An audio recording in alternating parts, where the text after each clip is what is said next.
Everyone, welcome to this week's episode of the Cross-Chain Insider, a weekly roundup of all news traveling across chains, brought to you by LI.FI. I'm Mark, a member of the BizDev team and a holder of airdrops. My Gigabrain co-host is Arjun, the jack of all trades, master of everything here at LI.FI. He's the threador extraordinaire, researcher of protocols, and the occasional member of the sales team. What's up, Arjun? That was a very subtle flex that you have airdrops, but okay.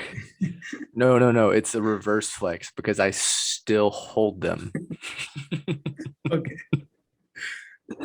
All right. So this is the Cross-Chain Insider, which Arjun, the Gigabrain over there, he writes as a newsletter on Substack every single week. And you can get this delivered directly to your mailbox. Usually comes in for me at around 9 a.m. Central Time.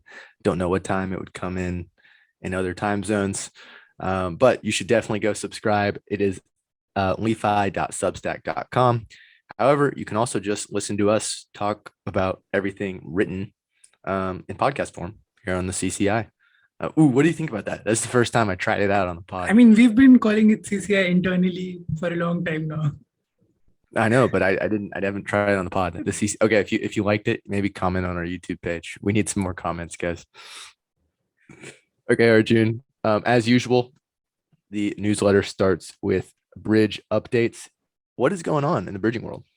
Yeah, so let's start with RenBRIDGE. So RenBRIDGE has integrated Optimism, and users can now bridge BTC, USDC, ETH between Optimism and Ren supported chains.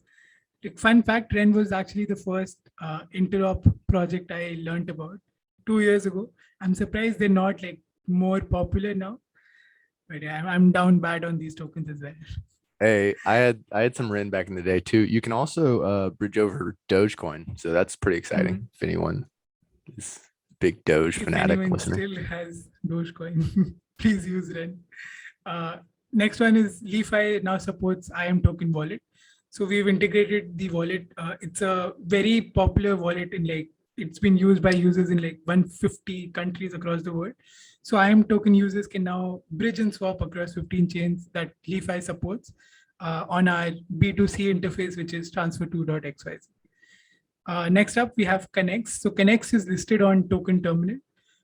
Token Terminal is a platform for blockchains and decentralized applications. So you can get data on these applications there.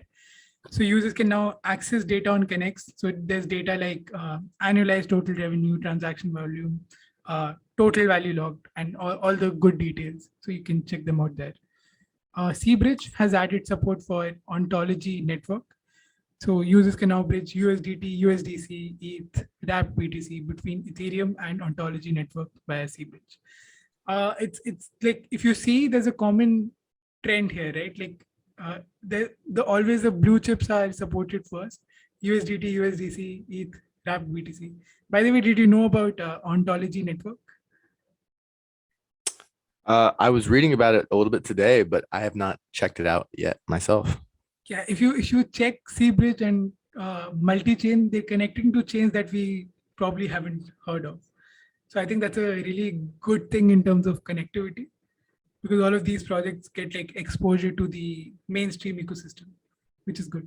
Next up, we have Biconomy. So Biconomy, they've had a proposal on Optimism where they've requested OP tokens that can be distributed to dApp users and dApp builders. So they've requested 750,000 OP tokens, 500 of which will be distributed as ecosystem grants, plus gas grants, and 250 OP tokens will be distributed as like liquidity mining on Hyphen. So it's an interesting way of approaching like forum proposals where like Biconomy team is directly asking the OP team to grant tokens so that they can distribute and incentivize users. What do you think about this approach? So I'm very interested in the gasless transaction portion of this governance request, just because I think that's a great way to get onboard people onto Optimism. However, I do have some questions on like, once those 500,000 OP tokens, dissipate, and will people just have to go back to paying gas fees, and then like, won't users be mad? It feels like a short-term Like it think feels like liquidity mining all over it's like again. it's a short-term thing, right? So it's like you onboard users, and once they're hooked onto the network, they'll start paying for it. Like they'll have to pay for it. Yeah, I thought it was really cool. And I mean, obviously, gasless transactions is huge. So I think it's cool. The one thing I did notice on the governance proposal was the L2 recipient address. I thought that was funny, just because of the previous Optimism snafu with their tokens. I'm quite sure that they got the L2 address correct on this one. Yeah, I hope so. Yep. Up next, we have Multichain. So Multichain has reduced USDC fees for EVM chains, and this started from like 1st of July, which is 10 days ago. So they've done this to better serve their customers. So they've reduced fees by almost 50% on some routes. So for example, if you're like bridging from Kronos or BSC or Polygon, the gas fees used to be 0.9 USDC, and the discounted fees now is 0.5. So almost like a good 45% reduction. That's great to see, I think. Next up, we have Nomad. So Nomad has introduced bridge direct links.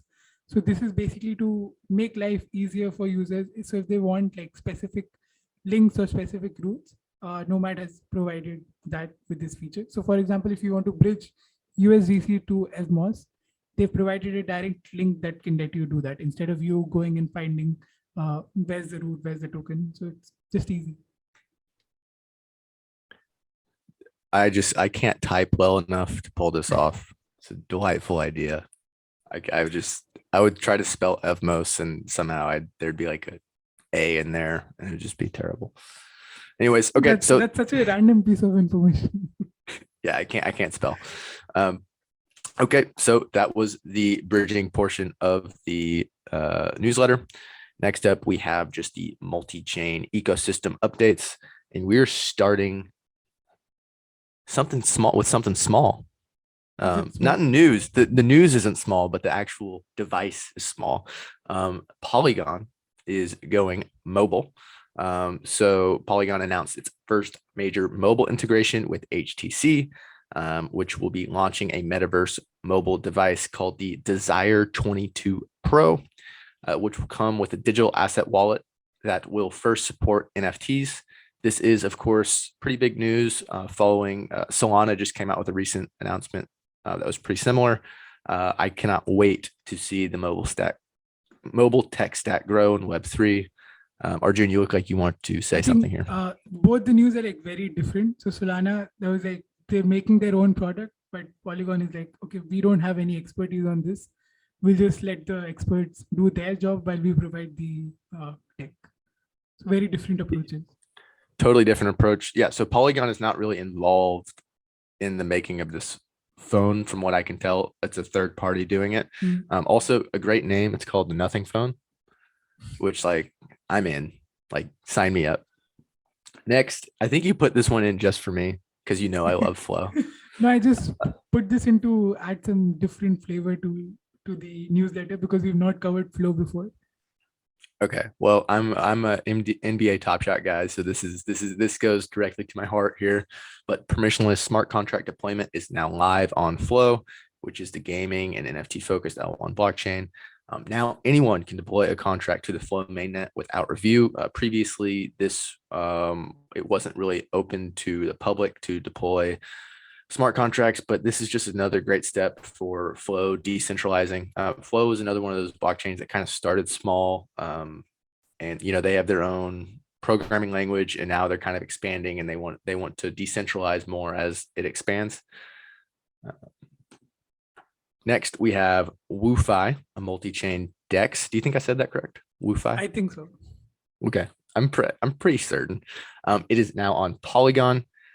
This is the fourth network it has been deployed on, including BNB Chain, Avalanche, and Phantom. As always, we love to see more expansion. This was made possible by their integration with Layer 0, a cross-chain messaging protocol, which is, like a Layer 0 for bridging. It's a good name. You have to admit, Layer 0. But it's good. Is it the Layer 0 for blockchains? Like it's a good name, but is it correct? For bridging functionality, it's the layer 0, right? How? Okay. I think it's a good name. It's a good name. It's a very good name, but is it technically correct? This feels like a Arjun's hot take for the bottom of the pod. I don't think I can argue with you right now, or we'll run out of time. You're the one who called it out, so I'm just like asking That's you. true, but I was just giving out a compliment, and then you're over here really drilling down in the details. Okay, next update here is that Celestia Labs has kicked off a proposal on Optimism's governance forum for using Celestia for data availability on Optimism. The team has proposed to create Celestium testnet chain based on a fork of Optimism. This is just another one of those proposals on Optimism. Feels like it's the hottest thing right now on their governance forums. Like every single day I hop on there and there's like something crazy going down. This is just another one of those really cool ideas. I don't believe it's hit snapshot yet, so I think this is just a proposal for now. But like I think there's been an increase in the number of proposals across forums in general. Yep. We may talk about that later. Next, we have the OKXChain. It is just announced that their IBC integration will go live on mainnet within a few months. And I believe that it's now live on the testnet. So IBC coming to OKXChain, which is EVM compatible. So this is just another example of IBC and EVM coming together. What's up, Arjun? You had something to say. I think it's OKXChain and they call it OKC. So it's OKXChain, aka OKC. But I think they've recently rebranded, so it's like kind of confusing. I tried my best, guys. Next, I think it's my fault, by the way, because I've written 2 different things in the newsletter. I actually looked this up before we recorded, and I couldn't. I just it was a fumble. It's okay. Anyways, Aave introduced proposed to launch GHO or Go, a native decentralized collateral backed stablecoin pegged to USD. The team plans to use Aave's V3 portal feature to scale Go in the multi-chain world. This is pretty big news that Aave is getting into the decentralized stablecoin game. What do you think of the name? I think they could have made life a bit easier. Like this name doesn't mean anything to me. I like it. I like the ghosts. Okay. The name is nice. We're really the name is nice, but do you really like get anything from the name? So if someone told you about there's a ghost token or like Go token, what would you think? Honestly, certainly not a stable coin. That's true, but then like you think about MakerDAO and DAI. I mean, if you told me DAI, like I don't know what DAI is, but now like I know the DAI is. I mean, so I don't think the name really matters. I think Go will actually be pretty catchy over the years. I don't know why we're talking about names so much today. It seems to be like the main topic of the show. Okay, next. Okay, this is my favorite story. Honestly, by the way, before you move on to the next one, like this proposal was by Aave companies. So again, it's like, of course, it's decentralized because anyone can post a proposal. But would anyone say no to Aave companies? Like the team actually working behind Aave? I hope the SEC is not watching this show. Okay, my favorite little news piece of the week is that Reddit, yes, Reddit. Let me say that again. Reddit launched an NFT marketplace on Polygon. There will be NFT-based avatar. It's going to be an NFT-based avatar marketplace, essentially. This is users that are also going to be able to buy the NFTs with their credit and debit cards. Look, this is like, I can't even wrap my mind around this. If you would have told me 2 years ago that Reddit would just casually launch an NFT marketplace and no one would care, I would have been like, you're crazy. That would be the biggest news of the year. And this story happened, and like, no, like I read maybe one piece. Yeah, bear market. But like this is massive. This is what mass adoption looks like. Yeah. It's people are going to be going on Reddit and they're going to buy this avatar thing with a credit or debit card. They're not even going to realize that it's an NFT. And then a couple of months down the line, they may be like, "Oh, what is this avatar thing I bought?" And then that could send them down the rabbit hole just as easily as anything else in the crypto world could. So I'm just super, super excited about this. I think there are a lot of common uses between crypto and Reddit. Like, I think many crypto users would be Reddit users and vice versa. So it's like they would know what an NFT is. Okay, yeah, but it goes both ways too.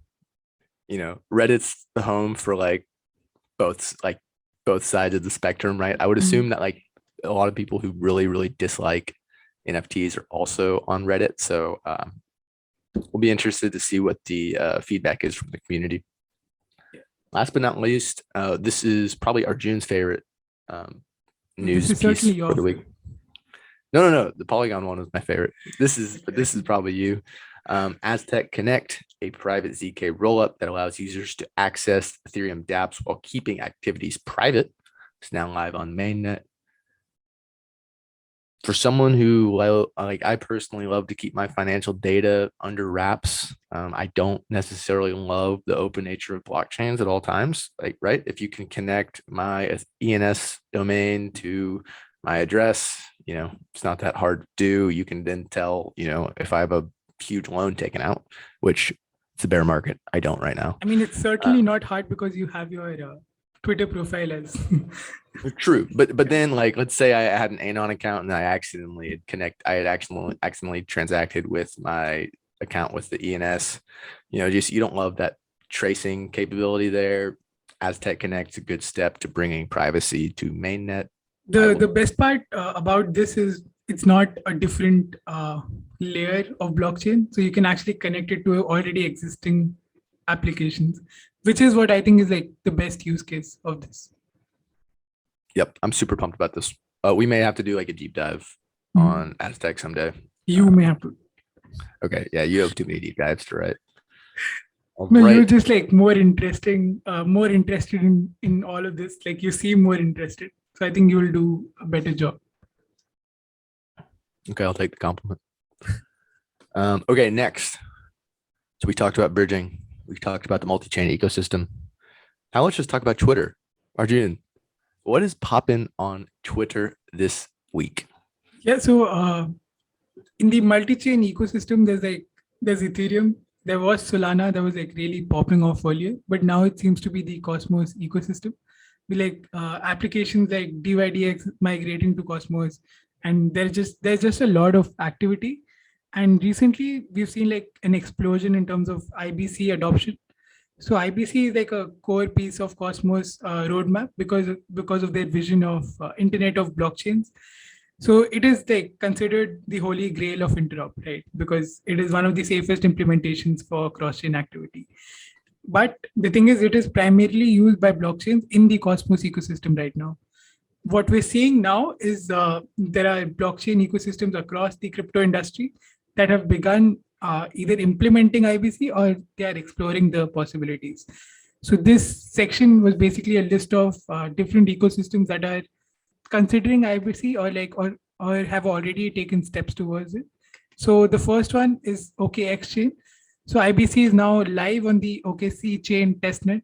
I think that's where the confusion comes from. They've named OKXChain testnet, and it is confirmed to go live on mainnet within next few months. Then there was a post by the co-founder of Near Protocol who signaled support for NEP. So this got people talking that Near is exploring IBC and IBC might come to Near soon. Then there was Avalanche. So the founder and CEO of Aave Labs, Amin, he was interviewed by CryptoCito. CryptoCito is a big YouTuber in the Cosmos ecosystem, and he talked about how they've thought quite a bit about exploring an IBC integration. Then there's composable finance that's onboarding chains like Polkadot, Cosmos, Kusama parachains to the IBC economy. And then there have been rumors about Polygon integration as well. So in general, a lot of big ecosystems exploring IBC, integrating IBC. And it seems just all of this activity is going to come into production in the next 6 months or so, and the ecosystem is just going to pop off. Look, if IBC can get users, get a stable coin, and start bootstrapping some network effects, I'm so bullish. I think that's what we are starting to see now. Like earlier, it was just like, okay, they have their own ecosystem, but now they're connecting to the other ecosystems. We're still, at least from my small brain analysis, we're not seeing like the total users jump, right? We're not seeing TVL just pop off at the moment. Right now, it's a lot of infrastructure being built, but I'm waiting to see the real usage from retail users. When's the last time you used a Cosmos chain? Yeah, so that's why I think it's like earlier it was within their ecosystem, they were very safe, secure, like well connected. But outside of that, the EVM side, they were not properly connected to. But all of this information shows that work is being done in that direction. And as you said, like that's the time, like when all of this goes live in production, that's the time we'll see TVL and users increasing. They're going with the if you build it, they will come technique, and I kind of love it. I'm in for the big you bet. have to build it, right? How, like, what's the other approach here? Like Solana Forum is just proposal. like forum proposal, right? But like Solana is just like launch the beta and just like get going, just like get as many people on the chain as possible, and if it breaks, it breaks. Cosmos is kind of going the other way, where it's like they're gonna build out this robust decentralized system and then bring people on. So there's two different ways to do it. Okay, so the second to last portion of the podcast actually is where Arjun and I give out some content recommendations. Arjun will start because he has the real alpha. The first thing he's going to recommend is probably my favorite read of the week as well. It is the Tower of Babel. Good name. Yeah. So it was just a great thread and an article from the Mizari team. So they explained different types of cross-chain messaging protocols. That's something that we've been hearing a lot more of recently, like cross-chain messaging protocols. And this one covers IBC, Axelar, Nomad, Layer 0, the usual names that you would expect to see in such a list. So cross-chain messaging is like a very complex topic. And this one is like a great write-up which helps spread awareness about them and just educates people about more than just the name, but like the tech behind all of this. So a great read. Can I hop in here and just give two quotes from his little tweet thread that I thought were beautiful, that I agree with. So first is, bridges feel short-sighted to me. Many problems like fractured liquidity and honeypots may be solved by leaving assets on their home chain. I totally believe that. Like bridges to me, not enough. You need like whole systems. And then the next is, rather than exporting tokens, smart contract networks can import execution instructions to run on top of their secured assets. This is a big deal. So what a lot of these generalized messaging protocols are doing is they're allowing like actual smart contracts to be used on different chains. And that's how like the whole interoperable DeFi thing actually gets built. Whereas with bridges, you can kind of you're stuck with the ledger. Like with bridges, it feels like you're just building with Bitcoin, right? You can move token A from chain A to chain B. Not that fun. But like then you get smart contracts, and that's why Ethereum is so exciting, right? When you look at Bitcoin versus Ethereum, that's what I see with bridges and these generalized messaging protocols. I think the term bridges is like very misused and misrepresented everywhere. And that just shows, right? So what you explained was kind of liquidity networks, but then we have to talk about wrapped versions of assets moving across chain where you have to, where they're the actual bridges. And then there's like a new influx of cross-chain messaging protocols that are also termed bridges. So the term bridges is just thrown out everywhere. But then when you go into detail, you see that, okay, these are not really bridges. And then we say things like, okay, bridges are short-sighted. I feel like we should have probably just done a full episode on the Tower of Babel. I think we could have just like done a full deep dive. Anyways, what's next? Yeah, so there's another article about blockchain interop and the future of cross-chain communication, and this one is by StatelessVC. So this one breaks down frameworks and like again all these cross-chain messaging protocols like IBC, Axelar. What's different about this one is it also covers protocols for the future of interop. So it talks about projects like Nexus protocol, which I haven't checked out yet, but I will. And it talks about ZK bridge tech, which is again like considered the holy grail of bridging. I think we just like terming things as the holy grail of something. Like this is the third time I'm reading holy grail of bridging for like something completely different. So, but this is a good read. Up next, we have Axelar's Learn AMA series. I think this is a great initiative, right? Like there can be nothing better than the founder just sitting down and talking about the project himself. Right. So there's like so many write-ups, so many blogs, articles, threads, but you can just overdo all of that by sitting and talking to your community. And that's what Sergey Gorbunov, founder of Axelar, did in this session. And I think it's a very, very informative session. Next, Arjun Bhuptani, as always, has to be featured. So this one is this is a Twitter Spaces session hosted by Paloma. So, it's called "Why Secure Bridging Matters," and they talk about the importance of bridge security, and they discuss different trade-offs and bridge architectures in general. Yeah, this was a good listen, and it's only 33 minutes, so you can listen to it on 2x speed. You're done in 15. So like I think this one is not for this one is not one of those where you can listen to in 2x speed, because like I've listened to things on 2x speed in general, and those are ones that I know what they're talking about, right? So I can just listen and summarize things in my own head. But in general, I think if you're actually reading and learning, 1x is probably better. Arjun just told me to stop listening to things on 2x speed. No, I do that too. I do that too, but I do it selectively. Okay, fine. I'll go back and listen to it at 1.5. Okay, that's a trade-off. Yeah, there we go. Trade-off.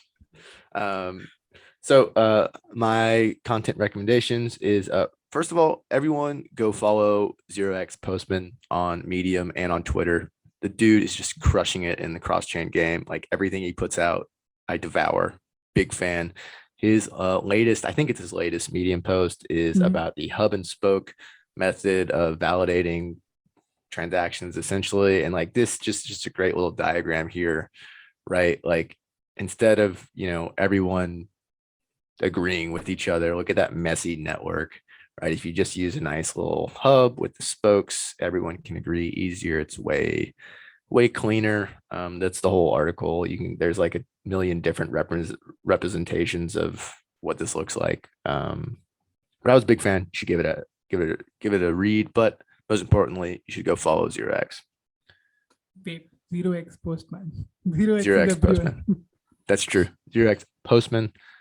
Next, we have a guide to cross-chain bridges. So if you were been listening to this whole podcast and you're like, actually, I have no idea what a cross-chain bridge is, this is probably the article for you.